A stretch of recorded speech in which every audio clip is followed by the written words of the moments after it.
देहरादून जिले के चक्राता जनजातीय क्षेत्र का लोहारी गांव जो लखवाड़ ब्यासी बांध से पूर्ण प्रभावित है, जहां ग्रामीण अपनी मांग जमीन के बदले जमीन को लेकर पिछले 120 दिनों से धरने पर थे। एसडीएम देहरादून के नेतृत्व में जिला प्रशासन की टीम ने धरने पर बैठे ग्रामीण आंदोलनकारियों को कई बार उठाने का प्रयास किया, लेकिन नेता प्रतिपक्ष प्रीतम सिंह ने धरना स्थल पर पहुंचकर इसका विरोध किया।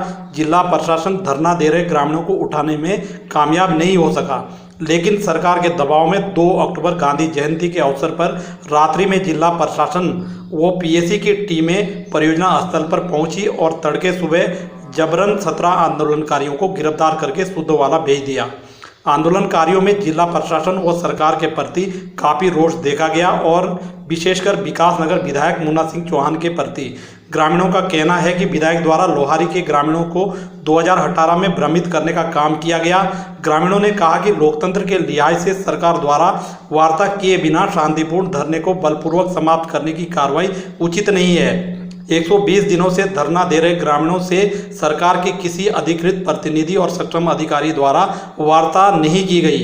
आज की सरकारें जनता को सिर्फ एक मतदाता मानती है। वहीं एडीएम देहरादून ने कहा कि बांध का कार्य शुरू करवाने के लिए ये कार्यवाही की गई।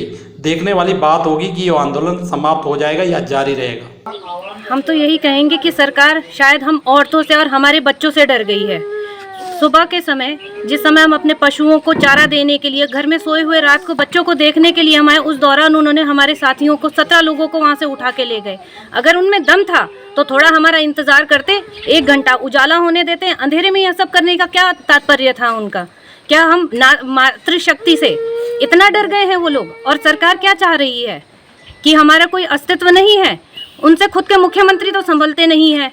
जब उनको अच्छा लगा एक रख लिया, दूसरा रख लिया, तीसरा रख लिया, तो हमारा अस्तित्व कहाँ है? हम कहाँ जाएंगे? हमारा घर हमसे छीना जा रहा है।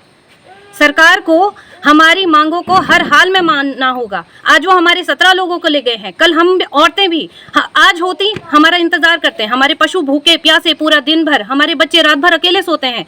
स्कूल पढ़ाई सब ठप पड़ी है। सरकार एक तरफ तो बोलती है कि पढ़ाई कराओ पढ़ाई कराओ, हमारे बच्चों का देखो जरा 4 महीने से क्या हो रहा है। हम घर आए, अपने बच्चों को देखने आए, इंतजार करते हैं। आज 17 है, कल 50 होंगे, 100 होंगे, आगे की गिनती बढ़ती जाएगी। हम डरेंगे नहीं। जेल भरो, आंदोलन करना है, भरते रहो, हमें डालते रहो, लेकिन हम अपने अधिकारों और हक के लिए लड़ते रहेंगे। हमारे क्षेत्रीय विधायक जिनको हमने चुनकर आगे भेजा है, उन्होंने क्या सोच लिया है? और हमारी जो अध्यक्ष है, जिला पंचायत अध्यक्ष है, हमने उनको यहाँ से चुनकर भेजा है, लेकिन उनका क्या है? उन्होंने तो हमारी सुध ही नहीं ली है। अगर वो आगे बढ़कर आते तो कोई पुलिस, कोई शासन प्रशासन, उनकी हिम्मत नहीं थी कि हमारे साथियों को यहाँ से ऐसे उठाकर ले जाते या हमारे साथ ऐसे होता। हम औरतों की, हम बच्चों की, हमारे साथियों की क्या कोई बिल्कुल भी हम अस्तित्व में नहीं है? उन पर कोई अधिकार? हम अपने नेता को चुनकर आगे भेजते हैं इसलिए ताकि वो हमारी बातों को सरकार तक रख सके, लेकिन नेता और हमारी जो अध्यक्षा हमने चुनकर भेजी है, ये किसी कर्म के नहीं है। इन्होंने तो हर चीज़ को गलत तरीके से लिया है। हमारा नेतृत्व आगे करना चाहिए था, नहीं किया है। आगे चुनाव आएगा, हमें ज़रूरत पड़ी तो हम चुनाव बहिष्कार भी करेंगे। टिहरी क्षेत्र में होते हुए टिहरी वालों को आज भी 2 एकड़ ज़मीन दी जा रही है, तो हम क्या है? हम अनुसूचित जनजाति के होते हुए भी हमारे साथ इस तरह किया जा रहा है। ऐसी दमनकारी नीति सरकार क्या चाह रही है? हम पीछे हटने वाले नहीं हैं। सरकार ये अच्छी तरह से जान ले, हम पीछे नहीं हटेंगे। तुम्हें जो करना है तुम कर सकते हो। आगे की रणनीति क्या होगी? आगे की रणनीति जैसे वो रात को आए हमारे साथ ये करा, आगे की रणनीति हम तय करेंगे और जो उचित होगा हम करेंगे, लेकिन हम पीछे हटने वाले नहीं हैं। उनसे कहना चाहूँगी, जब वो कल हमारे गांव वालों को लेकर गए तो रात को क्यों लेकर गए? क्या उन्होंने कोई चोरी करी थी या फिर कोई गलत काम? अगर उनमें हिम्मत ही थी तो आज सुबह आकर उन्हें ले जाते, चाहे किसी भी हालत में वो ले जाए। इतने सारे लोगों को वो लोग चोरी छुपे ले गए, उसमें उन्होंने हमें बताया भी नहीं। अगर उनमें हिम्मत होती तो हमें बुलाते, हम कुछ करते। क्या उनसे कोई भी मामला चुपचाप बैठकर नहीं किया जा सकता है? और मैं ये कहना चाहूँगी, जब भारत एक डेमोक्रेटिक कंट्री है तो हर एक इंसान को धरना प्रदर्शन करने का पूरा हक है, और वो लोग इस हक को छीन नहीं सकते हैं। वो हम लोग धरना प्रदर्शन जब आराम से कर रहे थे तो उनको क्या प्रॉब्लम हो रही थी? मैं यही कहना चाहूँगी कि जब कोई भी इंसान धरना करे या फिर रैली निकाले, वो हमें हाथ तक नहीं लगा सकते हैं, तो वो हमारे गांव वालों को यहाँ से लेके क्यों गए? मेरे पापा कल रात ड्यूटी पर थे तो वो उन्हें भी लेकर गए, क्यों? क्या उन्होंने आपका कुछ करा था? अगर वो कुछ करते तो आप लेकर जाइए। अगर उन्होंने जब कोई चोरी नहीं की है, कुछ करा ही नहीं, तो आप उन्हें लेकर क्यों गए? हम अपने लिए हक की लड़ाई कर रहे हैं, उनका कुछ नहीं छीन रहे। एक दिन यहाँ पर हमारे विधायक इसी जगह पर उन्होंने वादा करा था कि 15 दिन के अंदर अंदर हम तुम्हारे गांव के लिए विस्थापन करेंगे। और 26 जनवरी 2021 को मधु चौहान पलान खेड़ा क्रशर प्लानट के पास आई थी और वहाँ से चोरी छुपे वापस चली गई। क्या उनमें हमें झेलने की हिम्मत नहीं थी? हम अपने हक के लिए लड़ाई करते हैं, उनसे उनका कुछ नहीं छीनते हैं, तो वो हमें हमारे गांव के लिए एक ज़मीन नहीं दे सकते हैं। मैंने पहले भी कहा था, हम हाथ पर हाथ धरे कुछ नहीं कर सकते हैं। हमारे विधायक मुन्ना सिंह चौहान जी हमारे साथ नहीं हैं, ऐसा क्यों? जैसे कि आपके जो है शासन प्रशासन से आप क्या कहना चाहेंगे? मैं यही कहना चाहूँगी, जब हम शांतिपूर्वक अपना धरना कर रहे हैं तो उन्हें हमारी मांगे सुननी चाहिए। या वो हमारी आवाज़ सुन नहीं रही है, सुनना नहीं चाहते, या वो उन्हें हमारी परेशानी देखना नहीं चाहते। बेटा, आप जनता को क्या संदेश देना चाहोगे इस विषय में? मैं जनता को संदेश देना चाहूँगी, अगर वो भी हमारे साथ हैं तो हमें हमारी ज़मीन मिल सकती है, हमें अपना हक मिल सकता है।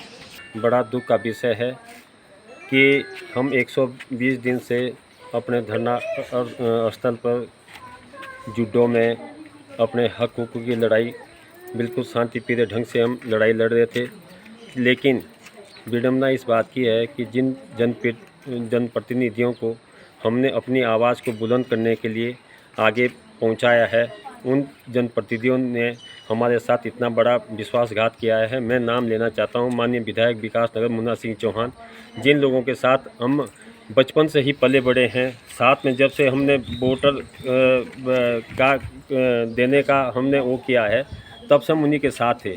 अभी वर्तमान में जब जिला पंचायत अध्यक्ष उनकी मैडम चुनाव लड़ी थी, पूरे गांव ने उनको एक तरफा वोट दिया है, उसका सिला उन्होंने हमारे साथ ऐसा किया है।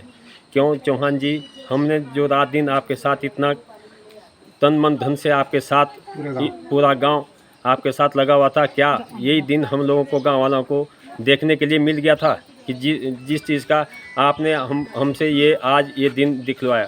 तो मैं मीडिया के माध्यम से अपने जौनसा बावर का पूरा आह्वान करता हूं कि साथियों, आज जो लोहारी गांव के लिए अपने हक की लड़ाई जो हम लड़ने जा रहे थे, हम कहीं पाकिस्तान से नहीं आ रखे। टीरी वालों को ज़मीन के बदले ज़मीन दी गई, लेकिन हमारे लोहारी वालों के साथ ये एक प्रदेश में दोहरी नीति क्यों अपनाई जा रही है?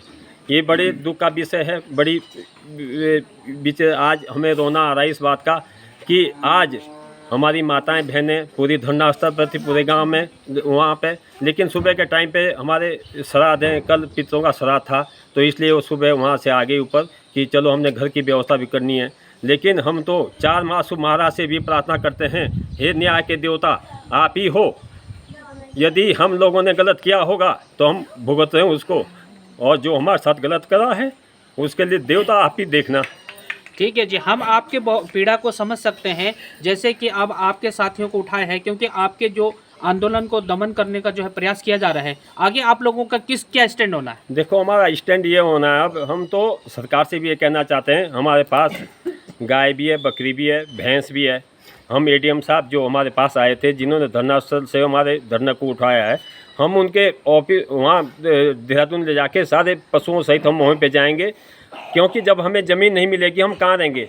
हमारी परियोजना जो है ये अति महत्वपूर्ण है और ये 97% काम इसका पूरा हो चुका है। जो 3% काम है उसको जल्दी से जल्दी हमें पूरा करना है, लिहाजा जो है इनको लगातार समझाने बुझाने का प्रयास किया गया और कोशिश की गई कि ये बिना उसके काम करने दें हमें, परंतु लोगों ने माना नहीं और इसलिए जो है ये अब पूरा फोर्स जो है यहाँ पर लगा करके काम करवाया जा रहा है। इसमें मतलब कोई ये नहीं है कि किसी के लिए कार्रवाई की गई, जो ज़रूरी है परियोजना को समय पर पूरा करना। तो सर, जैसे कि इनको यहाँ से ले जाया गया शुद्ध वाला, सर क्या इनके खिलाफ कुछ कार्रवाई भी होगी या नहीं?